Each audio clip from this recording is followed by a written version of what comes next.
Hello, you are tuning in to Thrillity Cast number 4. This is just me ranting about stuff that I'd like to rant about / wallet review. My guest here today, or not really much of a guest co-star or co-host, is Frederick Brown. Fred, say hi. Hey everybody, how's it going? I'm excited to have you guys listening on a new adventure, I guess. So we're just kind of doing something a little bit different. In the past, we've had like topics or stuff that we're focused on, like either SDCC, food, Rocco, anything about like kind of review. And this isn't also kind of a review, but I was just deciding, hey, you know what? Why don't we just do something a little bit different, a variety of sorts, just me talking about whatever I want to talk about. It might work, it might not work. Either way, we're doing it right now. So, yeah, I'm going to get started right now. First thing on my mind, and might as well get out of the way, is the wallet review. Right now, I purchased a wallet, Fred, about a week ago. Or no, I purchased it a while back because I kickstarted it. It's called the Stealth Razor Wallet. I'm going to put... we'll have the link up. We're going to have... shameless plug-in. We're going to have some pictures of the wallet itself on our Instagram at... Where can they find us, Fred? At Thrillity Media. Yeah, so if you want any pictures, because, you know, this is just audio only, we'll have it up on there. Follow us if you like. And so, back to the wallet. So this thing, the cool thing about this wallet is that it's a very thin wallet. The guy made it because he wanted a thin wallet, because there's a lot of thick wallets. And the reason why I got it was because I also wanted a thin wallet. For the most part, it's pretty cool. You know, it's a simple design. I'm all about practicality. I don't like having a bunch of like name written on it, or I just want it to just be really simple. It's black. It's nothing much really special about it. Aside from that, you can fit up to 8 cards, 4 on each slot. And I didn't know this until just now because I was actually looking it up. You can only fit up to 4 bills on the strap. So if you're a guy who carries a lot of bills or you have a lot of cards, this is not the wallet for you. I actually enjoy this wallet a lot though because it's not bulky. It's not like a data wallet, and I don't really carry much cards, so it is good. The one thing I don't like about this wallet, and it was a problem yesterday, I lost it 2 times, but within a span of like 4 minutes, I would say, is that you can lose it easily. It's a black wallet. I don't know if they have any colors as of right now, but yeah, I literally left it at a room, picked it up, and then as soon as I went in my car, I lost it again because it's that thin. But if you are somebody who keeps track of your stuff and you want something thin and you don't really carry much stuff into it, this is the wallet for you. I was just going to say, I was reading about your wallet earlier, just to kind of get an idea what you're going to talk about. And they do have it in 2 other colors. The one you have is called the Razor. So it's kind of like got like that kind of thin jean texture, I guess would be the way to describe it. And it's kind of grayish. And then the other 2 colors are in the leather format. One was called Midnight and the other one's Espresso, basically black and brown. So that's, and they call it razor because it's supposed to be as thin as a razor blade, right? They do have that. In fact, the wallet itself is even lighter than a penny because I believe this weighs like 3.1 grams, whereas a penny weighs 3.9 grams. Of course, that's without the cards and stuff. So yeah. Yeah. So with that, it's also what is it called? RF. So yeah, it also, the cool thing about this is that it has I actually forgot about that. It comes with RFID blocking. So if you don't know what RFID is, basically all they can do is somebody needs to be near you. Your wallet can be inside your pocket and like your cards as well. And somebody with a scanner can just scan it and get all your information. And that's obviously something you don't want happening to you. But with RFID technology that blocks it, that won't happen. And this wallet is actually it actually comes with that like leather or sheeting, I guess it is, shielding. So that's one of the awesome things that I really liked about the wallet too, that I won't have to worry about that. And nothing like that ever happened to me, but it's always to be safe than sorry. Can I ask you how much? So I'm sure the audience is wondering how much did you pay for this really thin wallet when you backed it, and how much is the MSRP for this thing? MSRP, I'm not really sure because I did back it, but so I don't want to be judged because I know I'm going to be judged. I paid like I believe $40 to back it up. I feel like it's a normal price for a wallet, though.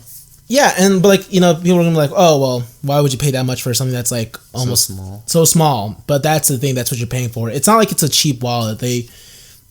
According to them, they made sure it was gonna be something that was like durable, that would last long, and that's light. And that's what's appealing for me, is that it's a light wallet. I'm somebody that doesn't like to have something big and bulky, that's in my pants or pocket. And the wallet I had before, that was like fat. It was a thick wallet, and without having anything in it, it was already thick.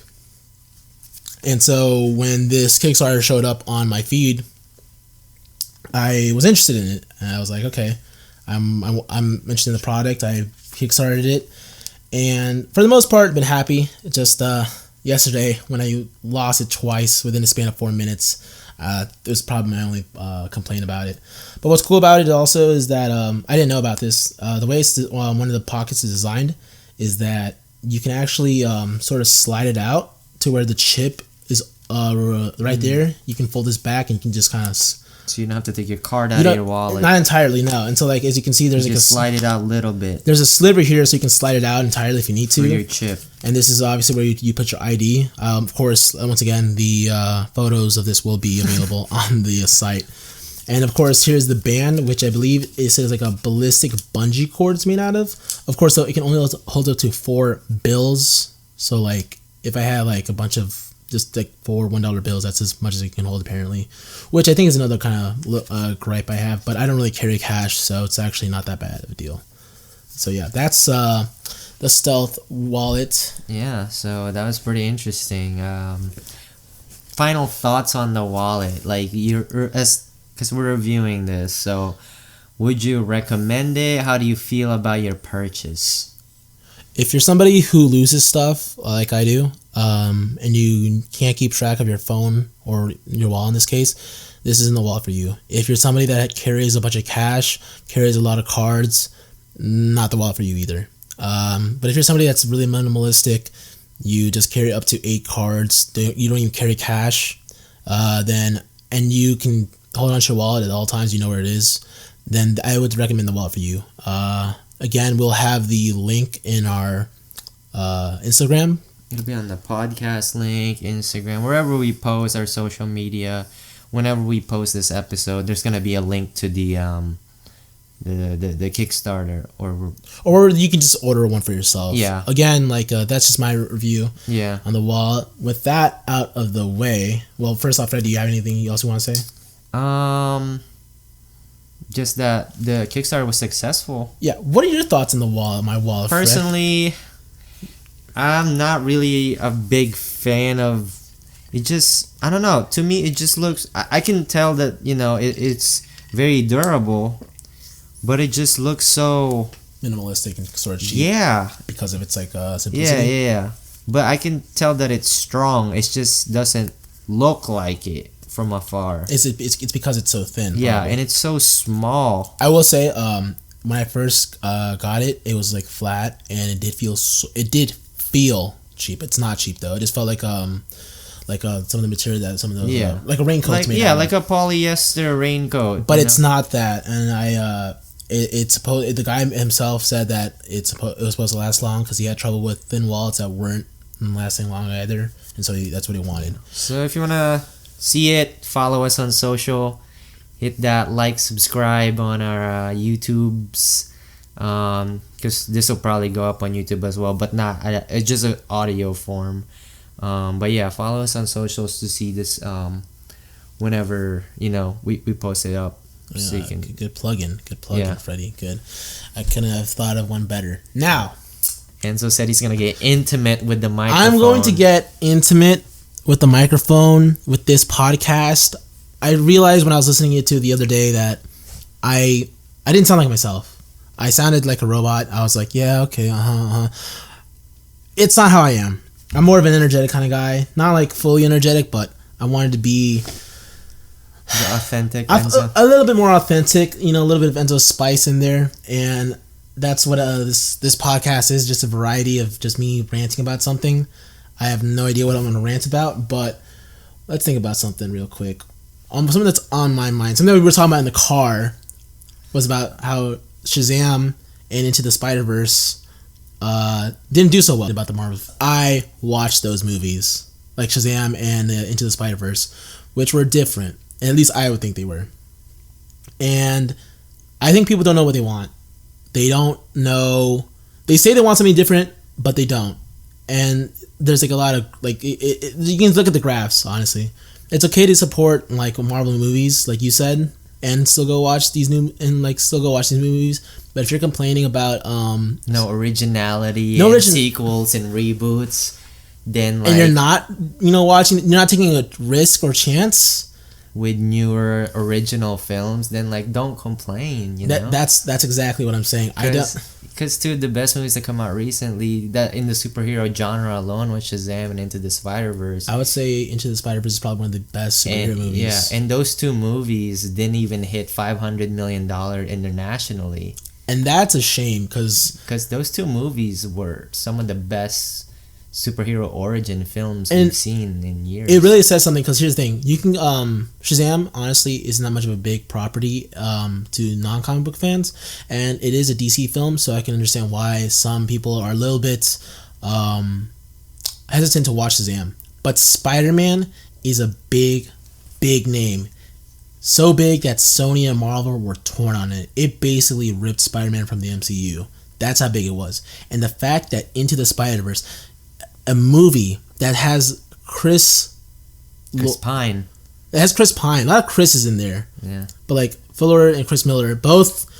And it had Nicolas Cage. It had Nicolas Cage, John Mulaney, what was his name? Shameik Moore. From Haley Steinfeld. It had all these A-list actors, and it didn't even make half a billion. Which Spider-Man could easily do with any other live-action movies. Do you think it has something to do with the fact that it was animated? I think it honestly was. And I'll be honest, I was guilty of this too.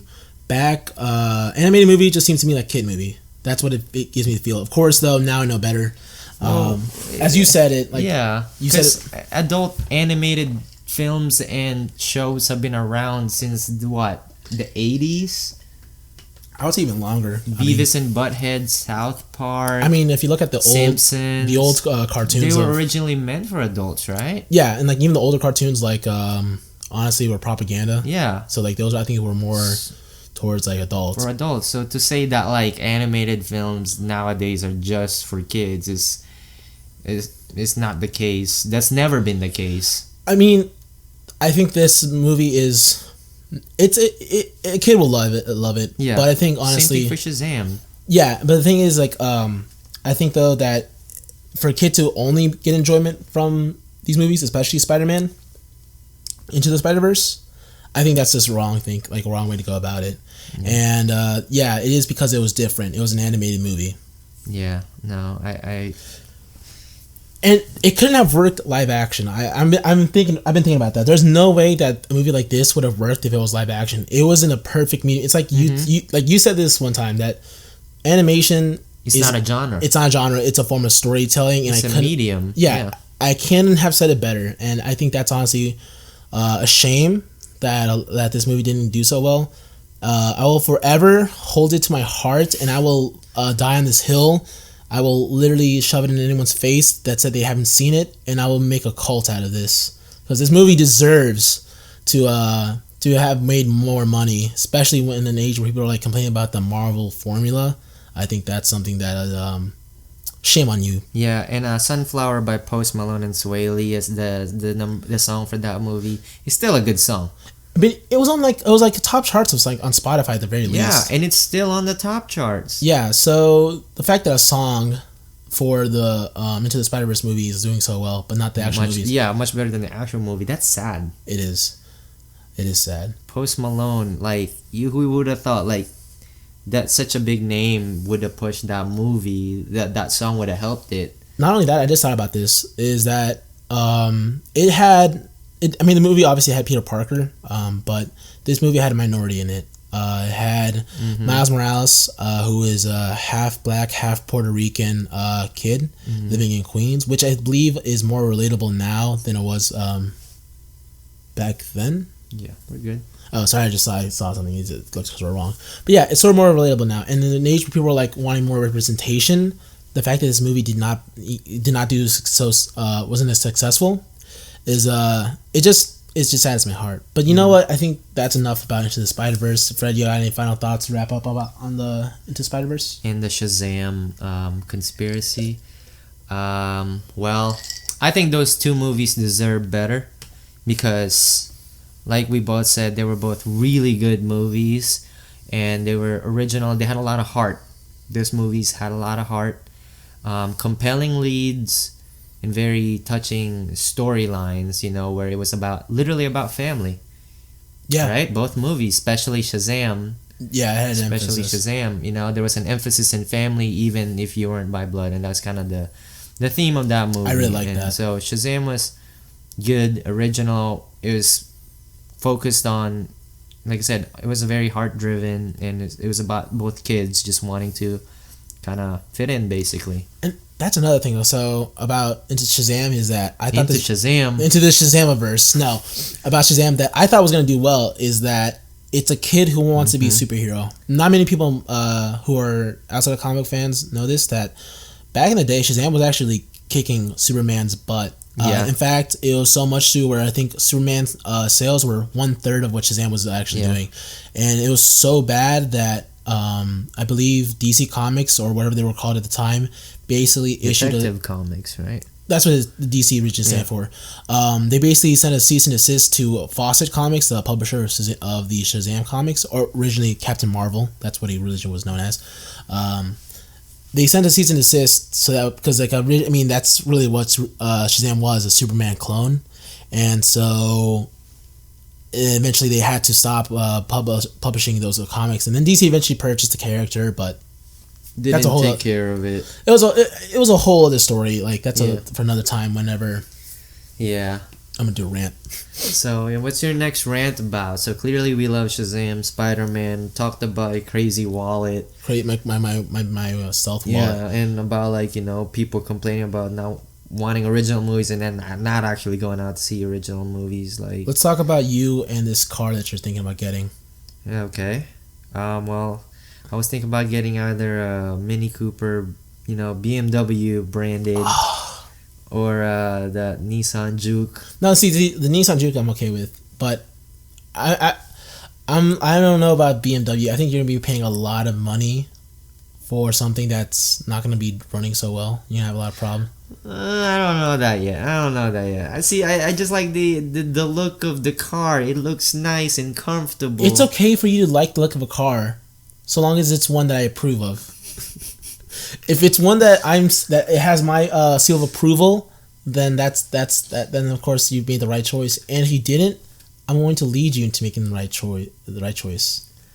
Well, you do have more driving experience than me, but I don't know. We'll see. We'll see in the future. It's just a little see. Quick. It'll be soon though. It's a joke that I pick on him about this car. Enzo's a Toyota slave. I'm a Toyota. I don't know if I can say this, so just censor me out. I'm a Toyota slut. Japanese cars, but specifically Toyota. Toyota is like my master, my daddy, if you will. I love Toyotas. I cannot get enough of them. But that's enough for that little piece. What else did I have a problem with? What else do I want to rant about? What really grinds your gears? Enzo? What grinds my gears? I know you're excited about the new Smash Bros. Announcement. Okay, so that's a while back. Yes. Okay, so that was a week ago. Yeah, actually, that's relevant. That's one thing I wanted this podcast to be. I wanted it to be something that we do differently, and it has to be relevant. If it's not relevant, then I don't want to do it. Or if it's something that everyone else does, I don't want to do it. But, so, for those of you that might not be big gamers, there's a series called Super Smash Brothers. It's a Nintendo-owned property, but it has a lot of third-party representatives. About a week ago. Yeah, actually, it was exactly a week ago. Exactly 1 week ago, they announced... it was September 4th, right? Yeah. September 4th Direct, exactly. And there was a Direct, and Smash... the Smash part, they released... Or they showed the teaser for the new character, Terry Bogard of Fatal Fury, SNK representative. Yeah. Neo Geo. Everybody sort of knew because it actually leaked before. Yeah. I didn't believe it. I thought it was gonna be Cooking Mama. Yeah. So Fred thought it was gonna be Cooking Mama. I did not believe. Which I still think it's gonna happen. It's not gonna happen. Cooking Mama No. versus Mario. No, we're not having this discussion. It's not gonna be Cooking Mama. I can list like 5 reasons why right now.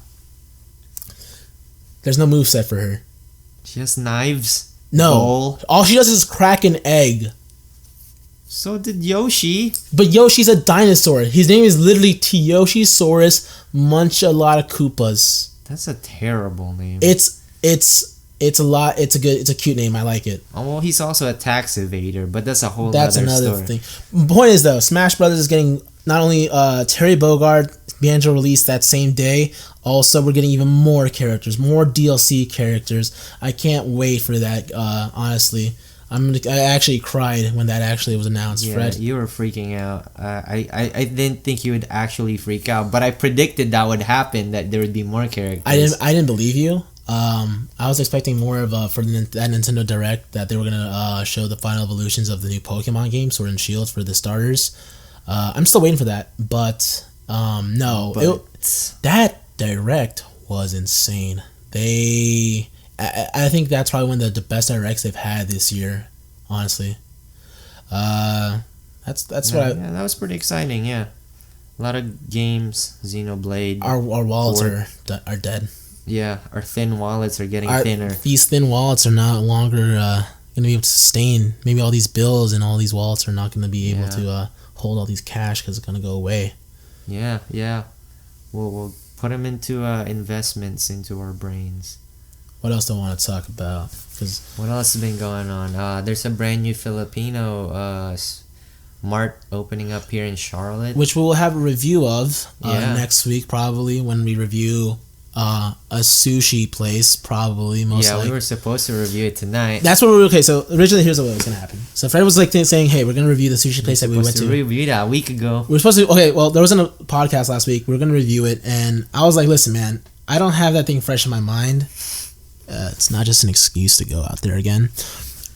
Maybe we should just do it next time when I have something fresh in my mind. Also, I want to get intimate with this podcast. I want to know it. I want to get a good feel for it. You know, I gotta like, you know, reintroduce myself.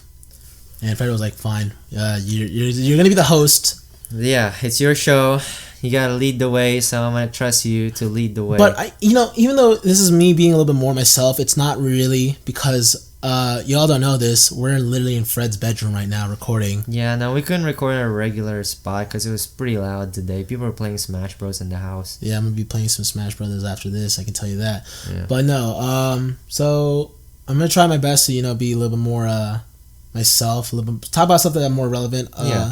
I'm not usually this quiet either. Yeah, Fred's usually the more talkative type. I mean, we're both talkative, but just like with this microphone, also we're pretty tired. We've had a long day of work, but you know what? We like doing these. I wanted to do this. At least it just felt like it felt wrong. Yeah. It felt wrong not doing it last week. I felt like I was like, for the first time in a long time, that I was missing homework or not doing my. Yeah, but it's different. It's like it's a fun homework. Yeah, it's a project that you look forward to doing. Like, I've had at least one. It's freeing. It's like having your own technological therapist. You just vent to it. You just tell them all about the things you're excited for.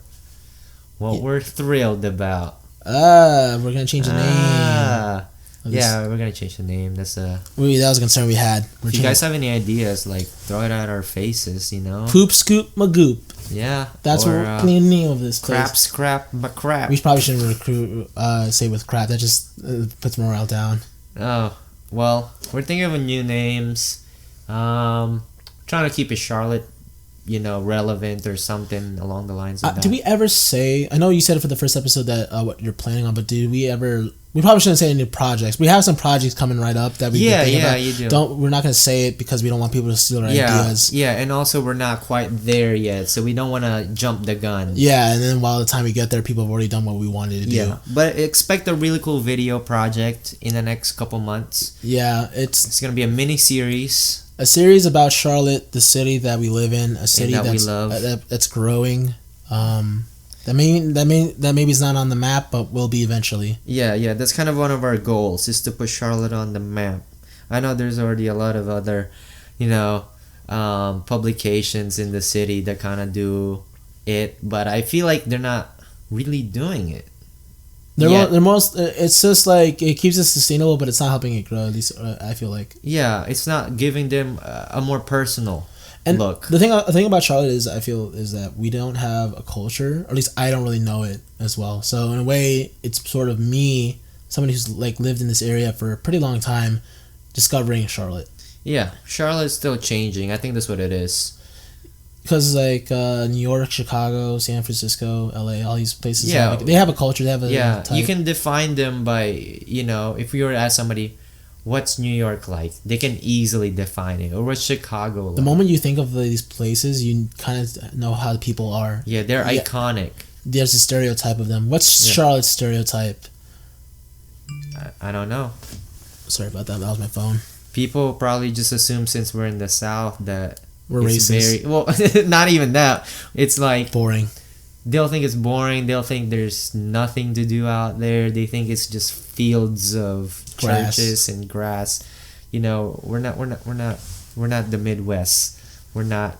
I mean, even then, I'm pretty sure they have malls there too. We're not just a bunch of farms and like grasslands. It's not Old Town Road. Okay, it's an actual like city, metropolitan with cars and public transportation, and we're the banking capital. In case y'all didn't know that. I thought we're number 2. Huh? We're number 2. We're one of them.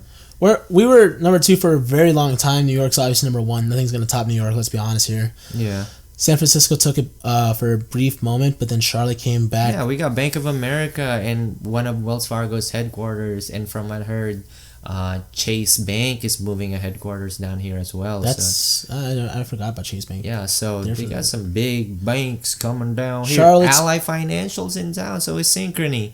So we got these big banks banking on the city. So Charlotte's growing, and we're gonna go show the world, or just you guys at least, because hey, you might live in this Charlotte area and you might not know something about it. Yeah, I know. Like, speaking of which, this is the fun fact segment of the episode. Is this the same answer that you? Do you remember the fun fact that we were supposed to talk about? All right.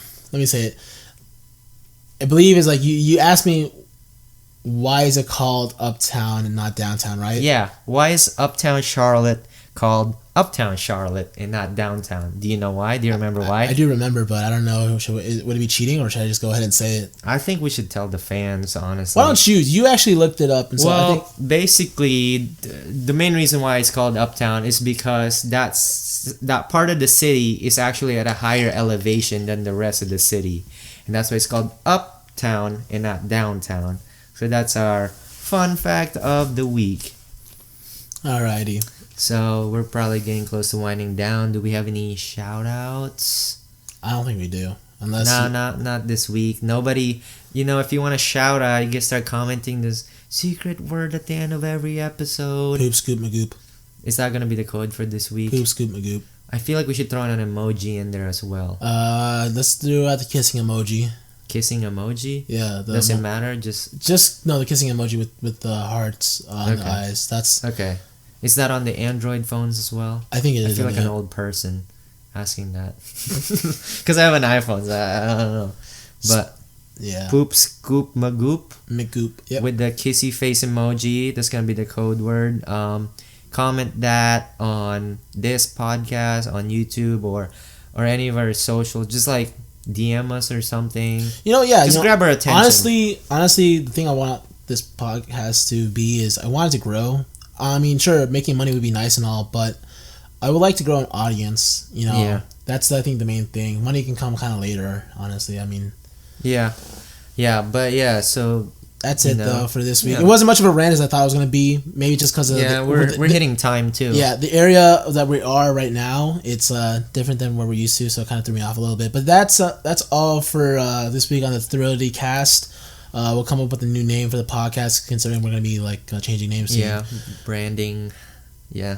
But fun stuff. All right, well, that's all we have for this week. Fred, would you like to put any plugs in of your own? Yeah, so you guys can follow me if you want to. At Fredduccini147, FREDUCCINI 147 on Twitter and Instagram. You can follow us at Thrillity Media on any platforms. email us at thrilitymedia@gmail.com. And then, of course, listen to the podcast. It's on YouTube, Apple Podcasts, Google Podcasts, Spotify.